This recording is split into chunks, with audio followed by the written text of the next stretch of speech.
is CBS News Miami. Good afternoon, and thank you for joining us. I'm Naja Sherman, and welcome to CBS News Miami's 4 p.m. Quickcast. Let's take a look at today's top stories. Off the top, students back in class after an evacuation at Flamingo Elementary in Hialeah. Fire crews responded to the scene after the smell of gas was detected in the cafeteria. Chopper 4 over the scene. This is along East 33rd Street and 8th Avenue. Officials say maintenance crews are currently working to fix the problem. Luckily, no injuries have been reported. Always alerting, always tracking. This is Next Weather. Taking a live look outside, beautiful shot, but another hot, dry day across South Florida, but that will change over the next few days. Next Weather meteorologist Dave Warren is tracking what's ahead. Yes, we're trying to get a little more moisture coming into the area here. That'll up our rain chances, and it's exactly what we are seeing happening here over the weekend. We're in this dry pocket right here with our moisture tracker, but look what happens over the next few days. Surge of moisture into the Gulf, and then that spreads east across the area. That will up our rain chances here. We're not completely dry right now. There are a few showers that are trying to push into the interior. Here along the coast, though, you are dry. Southeast breeze at 9 miles an hour. Temperature is hot at 90 degrees. That thin little band of clouds is that sea breeze coming in, and that is triggering a few showers here. Next Weather radar network is seeing the activity that's right between 27 and 75, likely on either side of Griffin Road there. These showers are developing. One or two develop there up around Coral Springs, and that will continue to work their way to the interior here. The rain tracker shows that. Showers trying to push inland here. They're moving away from the coast, so an early shower this evening, mainly inland across the area here. Temperatures are at 90, but feeling like it's much hotter here. When you factor in the humidity, it's feeling like it's almost close to 100 degrees here. So the heat is definitely here. We'll put the rain chances in the forecast here this evening, just at 10%, 6 to 7, mainly over the interior. Temperatures will then drop into the mid to low 80s. Hot and humid again tomorrow. Inland showers and storms, just very, very spotty. Here comes the moisture coming in Friday. Saturday, Sunday, it's over the area. Monday and Tuesday, it still is. There's some drier air that's trying to work its way south, but it is not here yet. So we'll start the week there with showers and storms across the area here. Watching the tropics now, these are two areas in the East Atlantic. They are classified as systems here. We have Hurricane Kirk and a tropical depression number 13, but they are curving and moving out to the North Atlantic here over the next few days with that National Hurricane Center track. This is the area to watch with a 40% development potential. That little area of moisture comes in around that area of high pressure, and then it meets the jet stream, which will force it back off to the east. That will up our rain chances here over the weekend and could even linger a bit into early next week. Rain amounts will be highest along the Gulf Coast, especially up to the north.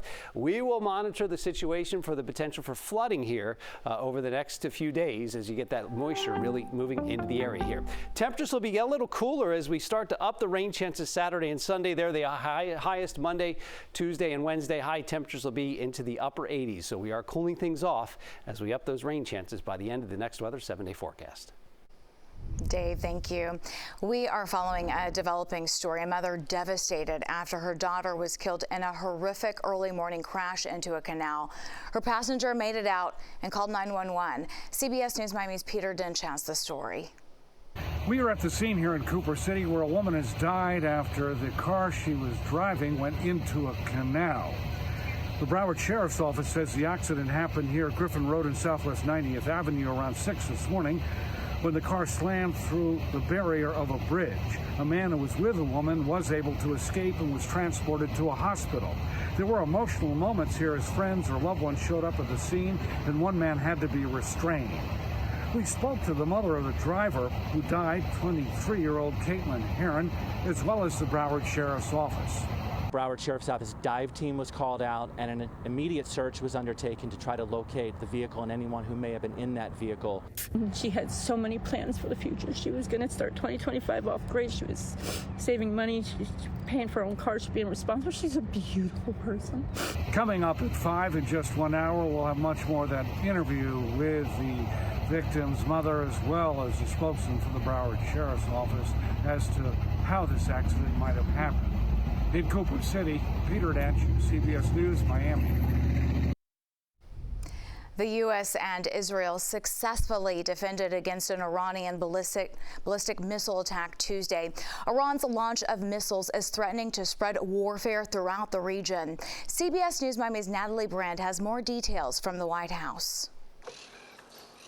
Israelis used the light of day to begin cleaning up debris from destroyed ballistic missiles the morning after Iran launched roughly 180 of them at the country. This hit actually created a lot of damage to the houses around this park. While there was some damage, Israel says the attack failed. Israeli air defenses, with help from U.S. naval destroyers, shot down the barrage of missiles, preventing them from hitting their intended targets. You don't launch that many missiles at a target without the intent of hitting something.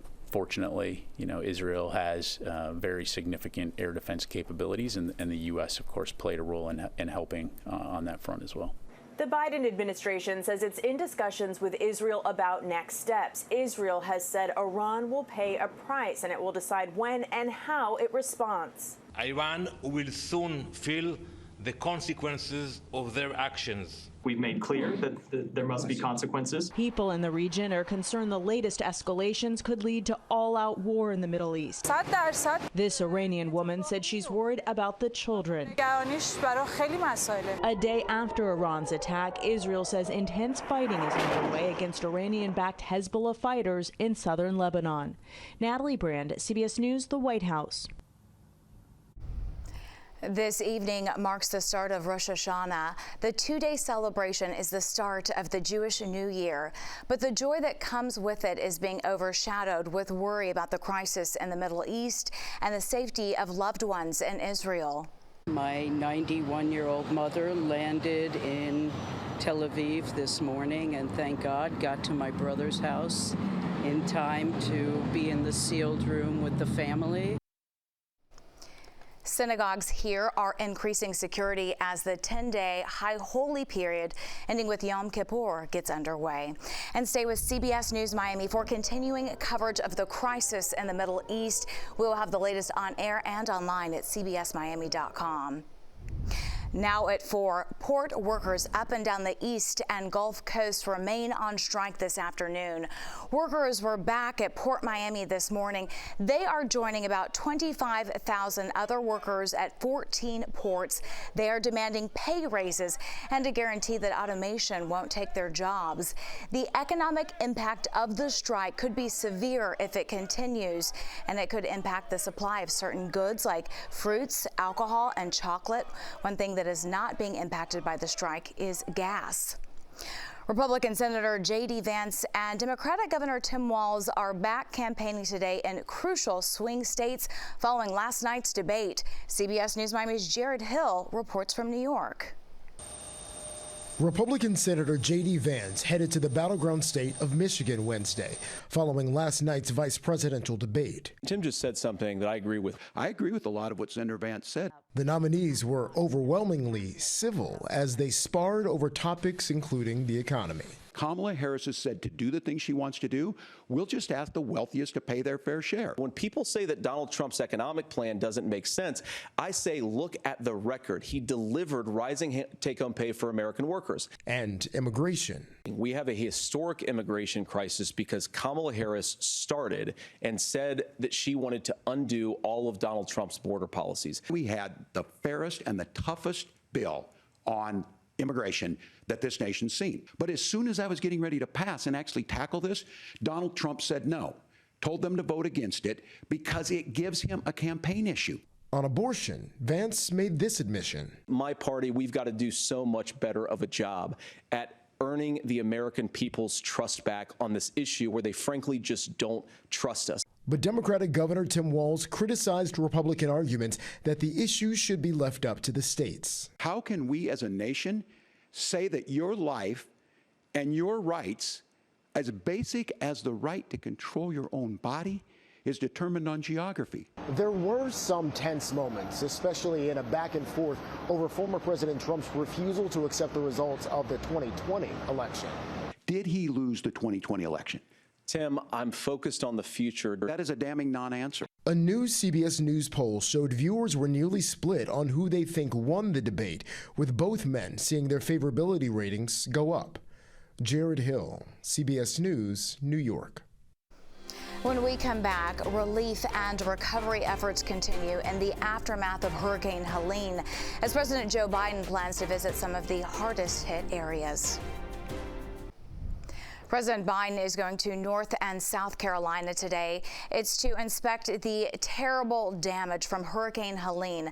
Officials now say more than 160 people have been found dead in 6 states, from Florida to Virginia. North Carolina's National Guard is helping many of the survivors. In a helicopter high above North Carolina's remote Blue Ridge Mountains Tuesday, CBS News rode with first responders as they combed the devastated landscape searching for survivors. We're embedded with the state's National Guard following several missions. Some are delivering supplies, some are able to land and bring people to safety, and some have to hoist survivors. We saw them in action over the small town of Burnsville, where the National Guard rescued 7 people. All right, the clear signal was given, and the person is now being hoisted into the helicopter slowly. And 60 miles south in Hendersonville, 3 survivors waved from the ground, grateful as the helicopter descended to bring them in. How are you feeling right now? Grateful to be alive, grateful that everyone is safe. But not all rescues have had a positive outcome. Hurricane Helene is now blamed for more than 160 deaths across 6 states. And in the area where you were people safe? Are people injured? Everybody's safe. Everybody's safe and healthy. They desperately need fuel, things to start rebuilding a road so they can get more food and water in there. Damaged roadways, heavy debris, and unreliable phone service has made it particularly hard to reach some of the mountain communities here. There's still hundreds of people that we're getting reports are stranded. And hundreds of thousands remain without power and running water. If you need help, we are working around the clock to reach you. We're working together to open more major routes to push supplies forward. And Governor Roy Cooper added that there are now about 1,100 people housed in 29 shelters across the state. Lilia Luciano, CBS News, Charlotte, North Carolina. Sean Diddy Combs is facing another long list of sexual misconduct allegations. He's in jail and awaiting trial on charges of trafficking women for sex parties. He has pleaded not guilty. A Houston attorney says he represents 120 people who say Combs abused them as well. He spoke out Tuesday on the disturbing claims. Our youngest victim at the time of the occurrence was 9 years old. We have an individual who was 14 years old. We have one who was 15. 25 of the 120 individuals who are plaintiffs in these cases were minors at the time of the acts complained of. Combs' lawyer says he denies any claim that he has sexually abused anyone, including minors. That is your CBS News Miami Quickcast. I'm Naja Sherman. Stay tuned for more news right here on CBS News Miami, and have a good day.